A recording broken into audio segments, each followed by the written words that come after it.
नमस्कार विद्यार्थी मित्रांनो, बृहन्मुंबई महानगरपालिका व्हर्च्युअल ट्रेनिंग सेंटर मध्ये आपले खूप खूप स्वागत। कोविड-19च्या या सद्यस्थितीत आपल्या शाळा बंद असल्या तरी आपले ऑनलाईन शिक्षण चालूच आहे आणि गेले वर्षभर आपण हा ऑनलाईन अभ्यास करत आहोत।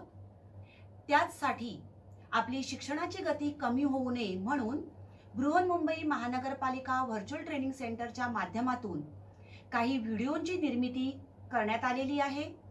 मी निलिमा कदम, आपली व्हर्च्युअल शिक्षिका। आजचा घटक आपण बघणार आहोत। सुस्वागतम। बालमित्रांनो, तुम्हा सर्वांचं या नवीन शैक्षणिक वर्षात सहर्ष स्वागत।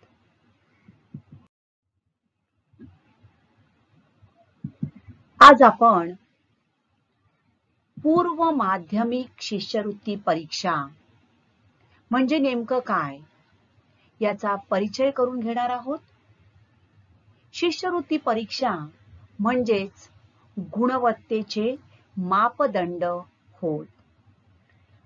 प्रज्ञावान विद्यार्थ्यांचा शोध घेऊन भविष्यातील राष्ट्राच्या जडणघडणीसाठी आवश्यक अशा कुशाग्र, कुशल व उत्तम नागरिक घडविण्यासाठी या परीक्षा घेतल्या जातात।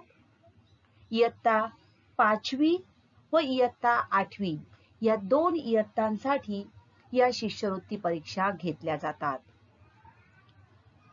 भावी आयुष्यात सामोरे जाव्या लागणाऱ्या अनेक परीक्षांमध्ये भाग घेण्याची, यश संपादन करण्याची क्षमता विद्यार्थ्यांमध्ये विकसित करणे, त्याचबरोबर ग्रामीण व शहरी भागातील विद्यार्थ्यांची गुणवत्तेच्या निकषानुसार निवड करून शिष्यवृत्तीच्या स्वरूपात या विद्यार्थ्यांना आर्थिक मदत करणे, त्यांना प्रोत्साहन देणे हे या परीक्षा मागील महत्त्वाचे उद्दिष्ट आहे। आता या ज्या परीक्षा आहेत, या परीक्षांबाबत साहजिकच तुमच्या मनात हे अनेक प्रश्न निर्माण झाले असतील, हो ना? या परीक्षा म्हणजे नेमकं काय, कोठे घेतल्या जातात, केव्हा होतात, या परीक्षांमध्ये कोणकोणता अभ्यास असतो, नेमकं काय करावं लागतं, कशा प्रकारची ही परीक्षा असते, आपल्याला अभ्यास नेमका काय करायचा, आहेत ना प्रश्न? तुमच्याही मनात असे असंख्य प्रश्न नक्कीच निर्माण झालेले असतील आणि आपण जसजसा हा अभ्यास करत जाणार आहोत तसतसे हे जे प्रश्न आहेत हे तुमचे नाहीसे होणार आहेत। चला तर जाणून घेऊया। शिष्यवृत्ती परीक्षा इयत्ता 8वी। बालमित्रांनो, आजचे युग हे स्पर्धेचे युग आहे। मग या स्पर्धेच्या युगामध्ये टिकून राहण्यासाठी स्कॉलरशिप ही परीक्षा का बरं महत्त्वाची ठरते? शालेय शिक्षण झाल्यानंतर कॉम्प्युटर, इंजिनिअरिंग, मेडिकल इत्यादी विविध ठिकाणी प्रवेश मिळविण्यासाठी विविध परीक्षा तुम्हाला द्याव्या लागतात। तसंच इयत्ता 5वी व इयत्ता 8वीची ही शिष्यवृत्ती परीक्षा म्हणजे या विविध स्पर्धा परीक्षांचा श्री गणेशाच म्हटलं पाहिजे। त्या दृष्टीने स्कॉलरशिप्स म्हणजे स्कॉलरशिपच्या या विविध परीक्षा ज्या आहेत या महत्त्वाच्या ठरतात। स्कॉलरशिप परीक्षांचे महत्त्व काय आहे हे थोडक्यात आपण जाणून घेऊया। सर्वात प्रथम म्हणजेच क्लॅरिटी ऑफ कन्सेप्ट्स, संकल्पना ज्या आहेत या स्पष्ट होण्यासाठी या शिष्यवृत्ती परीक्षांची खूप मदत होते। कारण शिष्यवृत्ती परीक्षेमध्ये विचारले जाणारे जे प्रश्न असतात हे प्रश्न विचार प्रवर्तक असतात आणि त्यामुळे संकल्पना आपल्या स्पष्ट असतील तर आपण निश्चितच त्याचं उत्तर कमी वेळात अचूकपणे काढू शकतो। प्रिपेअर्स फॉर अदर कॉम्पिटिशन्स, आजचं युग हे स्पर्धांचं युग आहे। हे मी सुरुवातीलाच सांगितलं.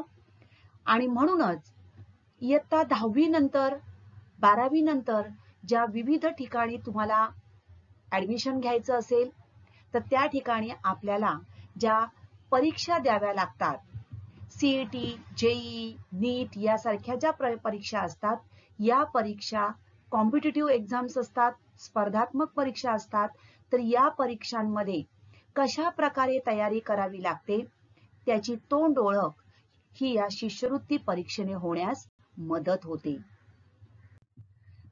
एनकरेजेस सेल्फ लर्निंग, स्व अभ्यासास प्रोत्साहन मिळू शकते. आपल्याला नेमका कशा प्रकारे अभ्यास केला पाहिजे, अभ्यास आपला कोणत्या दिशेने असला पाहिजे, त्यासाठी आपल्याला कशा प्रकारे वाचन केलं पाहिजे, आपलं आकलन कसं झालं पाहिजे, आपली शब्द संपत्ती कशा प्रकारे आपण वाढवली पाहिजे, थोडक्यात स्व अभ्यासाची सवय आणि त्यातून स्व अभ्यास करण्यासाठी मिळणारं प्रोत्साहन मिळण्यासाठी या शिष्यवृत्ती परीक्षेचा निश्चितच उपयोग होतो. साहजिकच ज्या वेळेला आपण स्व अभ्यास करू लागतो त्यावेळेला आपल्यामध्ये असलेला आत्मविश्वास हळूहळू वाढीस लागतो. Keep believing yourself, this is the key words. See here की, KEY, एक चावी आहे. कसली चावी आहे? So keep believing yourself. तुमच्यावर म्हणजे स्वतःवर विश्वास ठेवा. आपल्यावर जर आपला विश्वास असेल म्हणजेच आत्मविश्वास वाढीस लागण्यासाठी या शिष्यवृत्ती परीक्षा खूप आपल्याला मदत करतात. Develops additional learning skills.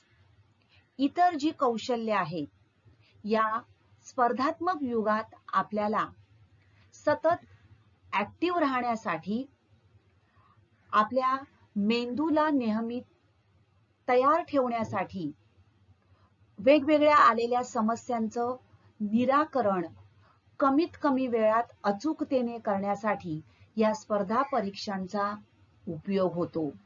आणि त्यातूनच क्रिएटिव्हिटी म्हणजेच सर्जनशीलता, क्रिटिकल थिंकिंग, आपलं तार्किक विचार करणं, प्रॉब्लेम सॉल्व्हिंग, येणाऱ्या कोणतेही प्रॉब्लेम्स असतील, समस्या असतील तर त्यांचं वेगवेगळ्या प्रकाराने उत्तर कशा प्रकारे आपण शोधू शकतो.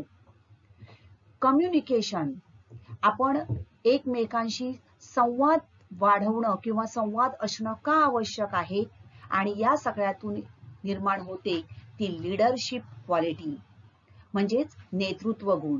तर हे जे सगळे जे गुण आहेत, आपला आत्मविश्वास वाढतो, स्व अभ्यासास आपल्याला उपयोग होतो म्हणजे स्व अभ्यास आपण करू लागतो आणि त्यातून critical thinking, problem solving, leadership हे गुण आपले विकसित होण्यास या शिष्यवृत्ती परीक्षांचा निश्चितच उपयोग होतो.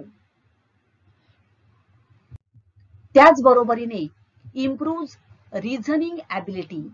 बघा, शिष्यवृत्तीमध्ये काही विचार प्रवर्तक प्रश्न असतात आणि तार्किक दृष्ट्या या प्रश्नांचा विचार करणं, कमीत कमी वेळात आपण अचूक निर्णय घेणं हे या ठिकाणी आवश्यक असतं. तर थोडक्यात शिष्यवृत्ती परीक्षांमुळे आपल्या रिझनिंग ॲबिलिटी जे आहे, तार्किक क्षमता ज्या आपल्या आहेत त्या वाढण्यासाठी, त्या अजून चांगल्या विकसित होण्यासाठी या शिष्यवृत्ती परीक्षांचा फायदा होतो. साहजिकच त्यातून आपल्याला आवड निर्माण होते आणि मग आपण या प्रश्नांकडे एका वेगळ्या दृष्टिकोनातून बघू लागतो. पॉझिटिव्हिटी आपल्यामध्ये येत जाते, सकारात्मकता आपल्यामध्ये वाढत जाते. आणि या सगळ्यासाठी आपल्याला साहजिकच वाचन, लेखन हे आवश्यक आहे. शिष्यवृत्ती परीक्षांचा अभ्यास म्हणजेच आपल्याला चारही दृष्टीने सगळ्या विषयांचा सखोल अभ्यास करणं आवश्यक ठरतं आणि त्यातून आपल्याला ऍडिशनल नॉलेज मिळण्यास म्हणजेच अतिरिक्त जी माहिती आहे किंवा ज्ञान आहे ते कशा प्रकारे मिळवता येईल, त्यासाठी आपल्याला कशा प्रकारे वाचन करावं लागतं, कशा प्रकारचे प्रश्न आपल्या समोर येतात, या दृष्टीने अधिक माहिती मिळवण्यासाठी तुम्ही प्रयत्न करू लागणार आहात आणि त्यातून तुमच्या ज्ञानामध्ये नक्कीच भर पडणार आहे. बालमित्रांनो, लक्षात ठेवा, well begun is half done. इंग्लिशमध्ये एक उक्ती आहे, एक म्हण आहे, well begun is half done. म्हणजेच काय, तर एखादं काम जर आपण सुरुवातीपासून व्यवस्थित करत असू तर त्यामध्ये येणाऱ्या ज्या चुका आहेत त्या चुका आपण टाळू शकतो. A good and smooth start will surely lead to the progress of the work. म्हणजे आपण अगदी सुरुवातीपासून प्रामाणिकपणे व्यवस्थितपणे जर एखादं काम हाती घेतलं तर निश्चितच त्या कामामध्ये येणारं यश हे उत्तुंग असतं.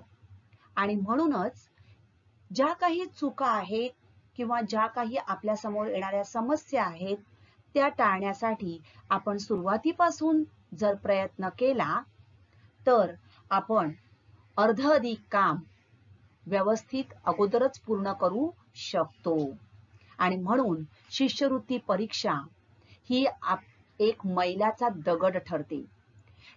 त्यातून आपल्याला एक तर आता सांगितल्याप्रमाणे आपल्याला इतर स्पर्धा परीक्षांमध्ये भाग घेण्यासाठी जी तयारी आहे ती शालेय शिक्षणाच्या अवस्थेमध्ये म्हणजेच या तुमच्या वयामध्ये तुम्हाला या स्पर्धा परीक्षांचं महत्त्व तुमच्या लक्षात येतं. त्या ठिकाणी असणारी वेळ, कशा प्रकारे आपल्याला विचार केला पाहिजे, कशा प्रकारे उत्तर किती वेळात कशा प्रकाराने सोडवलं पाहिजे याची तोंडओळख तुम्हाला या ठिकाणी होते. आणि यातूनच तुम्हाला वेगवेगळ्या तुमच्यामध्ये असणारी स्किल्स जी आहेत, जी कौशल्य आहेत ती विकसित होण्यास मदत होते. आता can you get a scholarship? बघा, आपल्याला शिष्यवृत्ती मिळेल का? Yes, yes, you can, you will, you should get it, right? बघा, मला शिष्यवृत्ती मिळेल का या प्रश्नाचं उत्तर तुम्ही आताच सगळे ठरवायचंय. होय, मला शिष्यवृत्ती मिळवायची आहे, मी प्रयत्न करणार, मी शिष्यवृत्ती मिळविणारच, राईट? Come on. तर ही शिष्यवृत्ती मिळविण्यासाठी आपल्याला काय केलं पाहिजे, कशा प्रकारचे कोणकोणते विषय या ठिकाणी आहेत त्याची माहिती आपण घेऊया. शिष्यवृत्ती परीक्षा इयत्ता 8वी पूर्व माध्यमिक शिष्यवृत्ती परीक्षा या नावाने ही परीक्षा असते. यामध्ये तुम्हाला ही पुस्तकं आहेत बघा, दोन पुस्तकं आहेत, पेपर 1 आणि पेपर 2. पेपर 1 हा मराठी व गणित या विषयांचा असतो, तर दुसरा पेपर यामध्ये तृतीय भाषा म्हणजेच इंग्रजी व बुद्धिमत्ता चाचणी हे विषय असतात. पेपर 1 म्हणजेच पेपर पहिला हा प्रथम भाषा, यामध्ये 25 प्रश्न असतात. प्रत्येक प्रश्न 2 गुणांचा, यानुसार 25 प्रश्नांचे 50 गुण, म्हणजेच भाषा विषयासाठी 50 गुण असतात. पेपर 1 मधील दुसऱ्या भागामध्ये गणिताचा पेपर असतो. गणित विषयाचे या ठिकाणी 50 प्रश्न असतात. प्रत्येक प्रश्नाला 2 गुण, यानुसार गणिताचा जो भाग असतो हा 100 गुणांसाठी असतो. तर अशा प्रकारे पेपर 1 म्हणजेच पहिला पेपर यामध्ये एकूण 75 प्रश्न असतात. एकूण 150 गुण या पेपरला असतात. म्हणजेच पहिला पेपर 150 गुण, यामध्ये प्रथम भाषा 25 प्रश्न आणि गणित 50 प्रश्न, अशा प्रकारे एकूण 75 प्रश्न या पेपरसाठी असतात. पेपर दुसरा जो आहे यामध्ये पुन्हा परत 2 भाग. पहिला भाग आहे तृतीय भाषा, याचे 25 प्रश्न, 50 गुण. पेपर 2 मधील दुसरा भाग आहे बुद्धिमत्ता चाचणी, याचे 50 प्रश्न असतात. 50 प्रश्न प्रत्येकी 2 गुणांचे, याप्रमाणे 100 गुणांसाठी बुद्धिमत्ता चाचणी हा भाग असतो. तर अशा प्रकारे पेपर 2 हा सुद्धा एकूण 75 प्रश्न त्यामध्ये असतात आणि त्याचे एकूण गुण आहेत 150 गुण.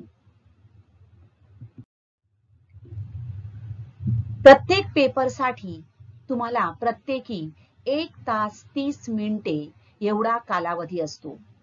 म्हणजे लक्षात घ्या, पेपर पहिला प्रथम भाषा आणि गणित 75 प्रश्न, वेळ आहे त्याला 1 तास 30 मिनिटे, म्हणजेच 90 मिनिटे एवढा वेळ हा पहिल्या पेपरसाठी असतो. त्यानंतर परत मध्ये तुम्हाला ब्रेक दिला जातो. पेपर दुसरा हा तृतीय भाषा आणि बुद्धिमत्ता चाचणी हा सुद्धा 1 तास 30 मिनिटे म्हणजेच 90 मिनिटांसाठी दुसरा पेपर असतो. दोन्ही पेपर हे एकाच दिवशी घेतले जातात.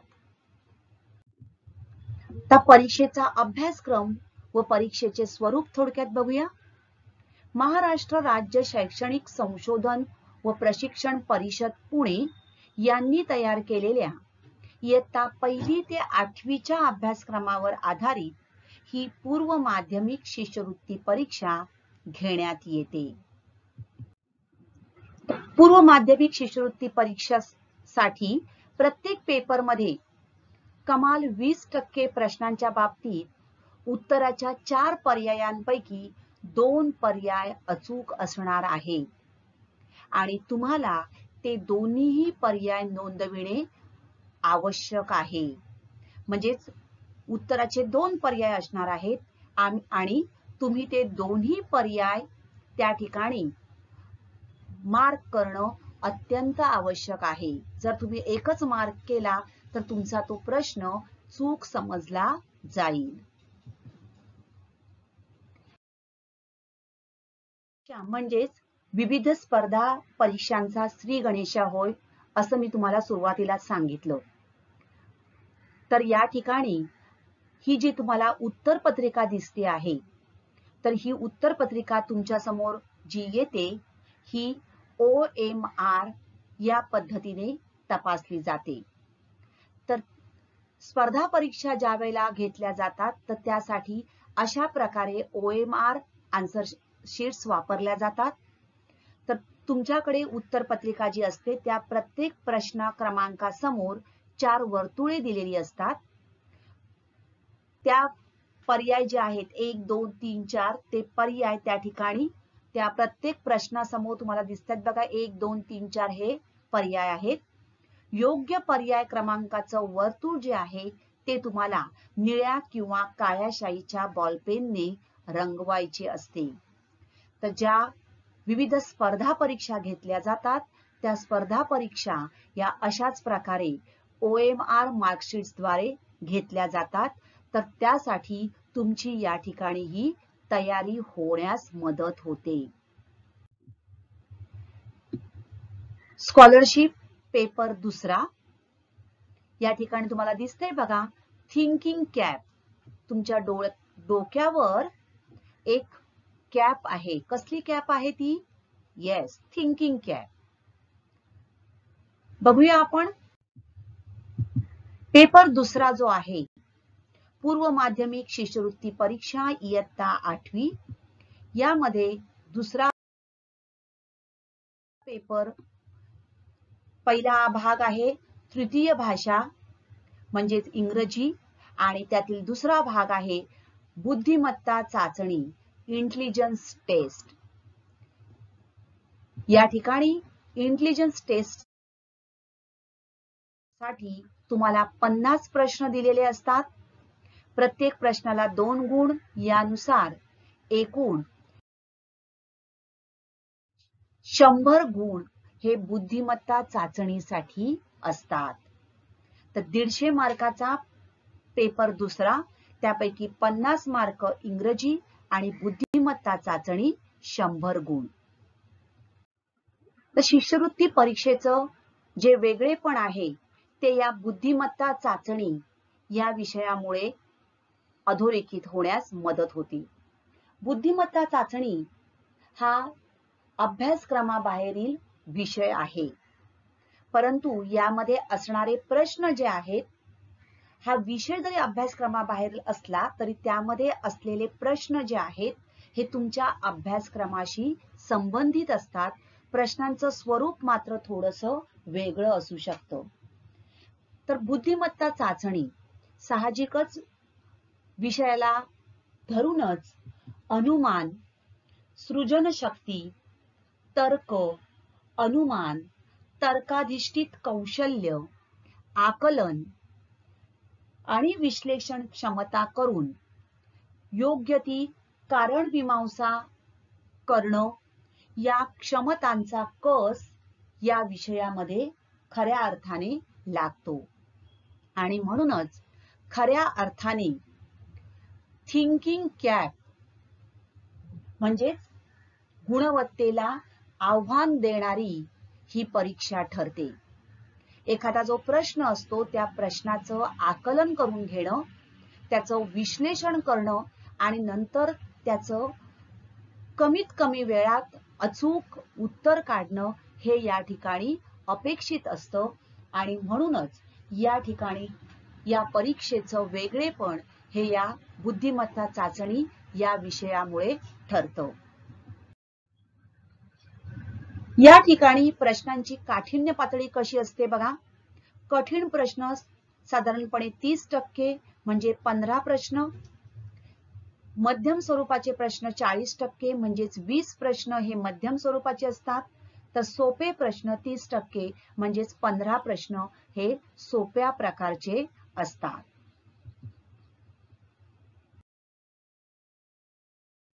या विषयामध्ये कोणकोणते घटक आहेत त्याचा थोडक्यात आपण आता आढावा घेऊया. पहिला घटक आहे आकलन. याला 10% भारांश आहे, म्हणजे साधारणपणे 5 प्रश्न हे आकलन यासाठी असतात. आकलनामध्ये सूचना पालन, भाषा ज्ञान व इंग्रजी अक्षरमाला या उपघटकांचा समावेश होतो. वर्णमाला, व्याकरण हा भाग तुम्ही भाषेमध्ये अभ्यासलेला असतोच. त्याच्याशी संबंधित प्रश्न या आकलन या घटकांतर्गत बुद्धिमत्ता चाचणी या पेपरमध्ये असतात. दुसरा घटक आहे वर्गीकरण. 10% भारांश असतो, म्हणजेच 5 प्रश्न. यामध्ये शब्दसंग्रह, आकृत्या, संख्या, वर्णमाला याच्याशी संबंधित काही प्रश्न असतात. शब्दसंग्रह म्हणजेच आपल्याला काही शब्द दिले जातात आणि गटामध्ये न बसणारा शब्द म्हणजे इतर काही जे शब्द आहेत त्यांचा एक गट तयार होतो आणि एक जो शब्द आहे तो त्या गटाच्या बाहेरचा असतो. किंवा काही आकृत्या दिल्या जातात, त्या आकृत्यांमध्ये एक काही प्रकारे समानता असते आणि त्यांच्यामध्ये आपण वर्गीकरण करून न बसणारी आकृती बाहेर काढायची असते. तिसरा घटक आहे समसंबंध. यामध्ये पुन्हा शब्दसंग्रह, आकृत्या, संख्या, वर्णमाला यावर आधारित काही प्रश्न असतात. तर वेगवेगळे जे काही प्रश्न दिलेले असतात त्या प्रश्नांमध्ये एकमेकांशी संबंध असतो. आकृत्या असतात तर पहिल्या शब्दाचा, पहिल्या अंकांचा किंवा आकृतीचा दुसऱ्या आकृतीशी संबंध असतो. तोच संबंध आपल्याला प्रश्न आकृती जी दिली जाते त्या प्रश्न आकृतीमध्ये असलेल्या शब्द, अंक किंवा आकृतीशी ठेवावा लागतो.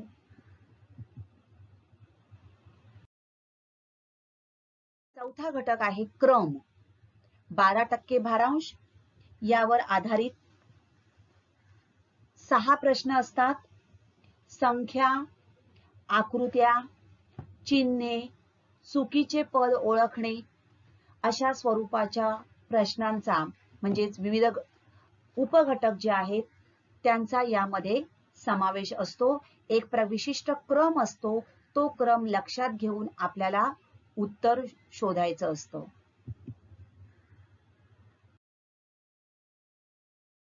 पाचवा घटक आहे सांकेतिक भाषा. यामध्ये पुन्हा आकृत्या, अंक, अक्षर यावर आधारित काही प्रश्न असतात.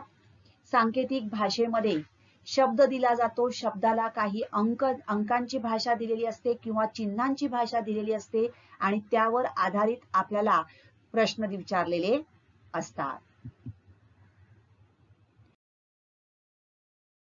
लयबद्ध मांडणी. 6% भारांश यावर 3 प्रश्न असतात.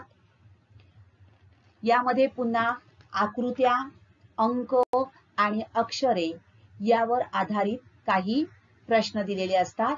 तर अंकांची जी मांडणी असते किंवा शब्दांची मांडणी असते त्यांच्यामध्ये काही गट पुन्हा पुन्हा येतो. काही एक प्रकारे एक लयबद्धता त्यांच्यामध्ये असते आणि अशा प्रकारे रचना करून आपल्याला काही एक अक्षरमाला, अंकमाला दिली जाते आणि त्यावरून त्या अक्षरमालेचं, अंकमालेचं निरीक्षण करून योग्य आपल्याला अनुमान काढायचं असतं. म्हणजेच रिकाम्या जागी किंवा प्रश्न दिलेला असतो त्या प्रश्नाचं येणारं उत्तर जे आहे ते कोणतं असेल हे अंक, अक्षर आपल्याला शोधायची असतात.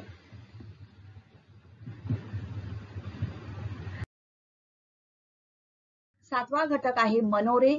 6% भारांश यावर आधारित 3 प्रश्न असतात. तर यामध्ये अंकांचा किंवा अक्षरांचा वापर करून मनोरे तयार केले जातात. म्हणजेच खालून वर किंवा वरून खाली अशा प्रकारे या अंकांची किंवा अक्षरांची रचना केलेली असते आणि मनोऱ्यावर आधारित संबंध दर्शविणारे काही प्रश्न या ठिकाणी विचारलेले असतात. पुढचा घटक आहे प्रतिबिंब व प्रतिमा. 6% भारांश यावर पुन्हा 6% भारांश म्हणजेच 3 प्रश्न असतात.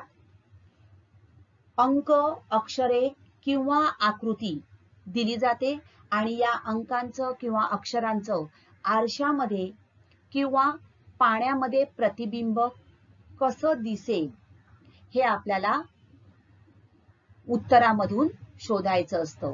तर प्रश्न आकृती दिली जाते. प्रश्न आकृती म्हणजे त्या ठिकाणी अक्षर असतील, अंक असतील किंवा आकृत्या असतील आणि त्यांचं पाण्यामध्ये किंवा आरशामध्ये त्या अक्षराचं किंवा त्या अंकाचं प्रतिबिंब आपल्याला कसं दिसेल हे आपल्याला ठरवायचं असतं. पुढचा घटक आहे तर्क व अनुमान.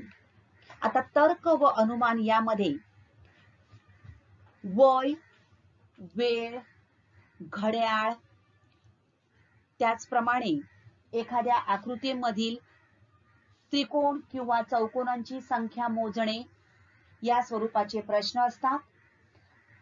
साहजिकच तर्क व अनुमान, बुद्धिमत्ता चाचणी या शीर्षकाला न्याय देणारे असे प्रश्न म्हणजेच बुद्धीला चालना देणारे प्रश्न या घटकामध्ये समाविष्ट असतात.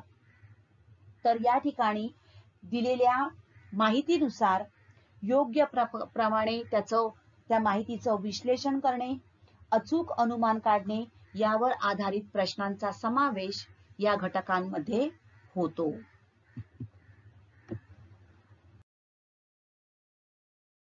पुढचा घटक आहे कूट प्रश्न.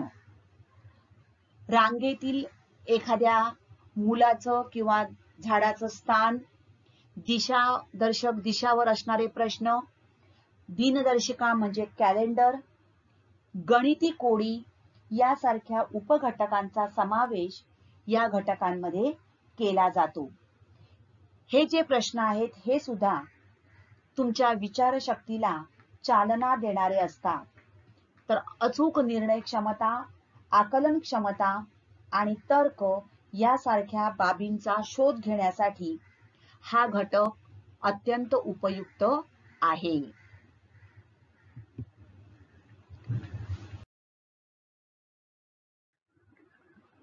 पुढचा घटक आहे आकृतीचे पृथक्करण. याला 10% भारांश आहे, म्हणजेच 5 प्रश्न आहेत. यामध्ये अपूर्ण आकृती पूर्ण करणे, एखाद्या दिलेल्या आकृतीत लपलेली आकृती शोधणे किंवा दिलेल्या आकृतीशी तंतोतंत आकृती कोणती असेल हे पर्यायातून शोधणे, अशा स्वरूपाचे हे प्रश्न असतात. थोडक्यात बुद्धिमत्ता चाचणी हा एक अतिशय गुणवत्तेला आव्हान देणारा हा विषय आहे आणि त्यासाठी अगदी कमीत कमी वेळात अचूकपणे दिलेल्या गोष्टीचं निरीक्षण करून, आकलन करून योग्य उत्तर शोधणे हे यामध्ये अपेक्षित असतं. हे विविध घटक या विषयामध्ये असणारे आहेत. साहजिकच यातील बराचसा जो भाग आहे हा तुमच्या अभ्यासक्रमाशी संबंधित आहे.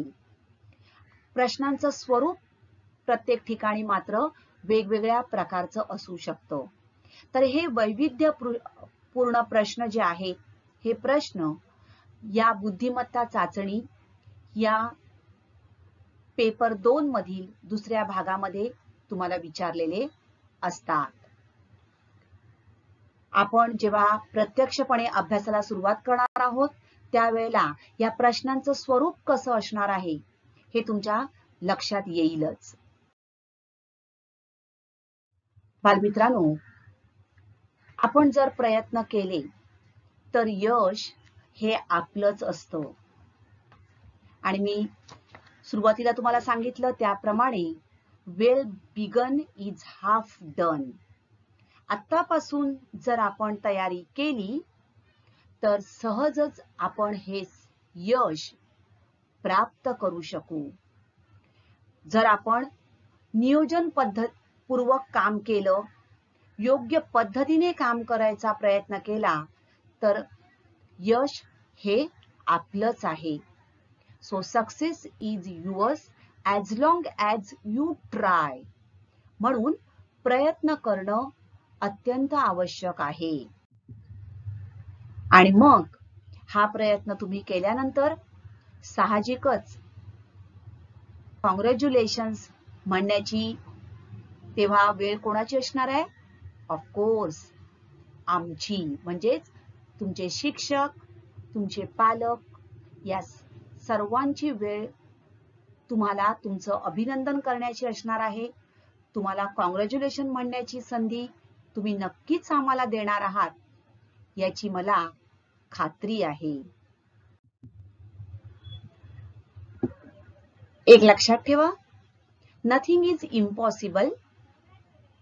Nothing is impossible because the word itself says I am possible. लक्ष देऊन बघा, शब्द impossible काय स्पेलिंग आहे? I am means I am possible. Yes, I am possible. मी हे करू शकतो, मी हे करू शकते. चित्र बघा, हो ना? So, dear friends, yes, I can and I will हे 2 शब्द लक्षात ठेवा आणि शिष्यवृत्ती परीक्षेच्या तयारीला आतापासूनच लागूया. And the world is in our hand, right?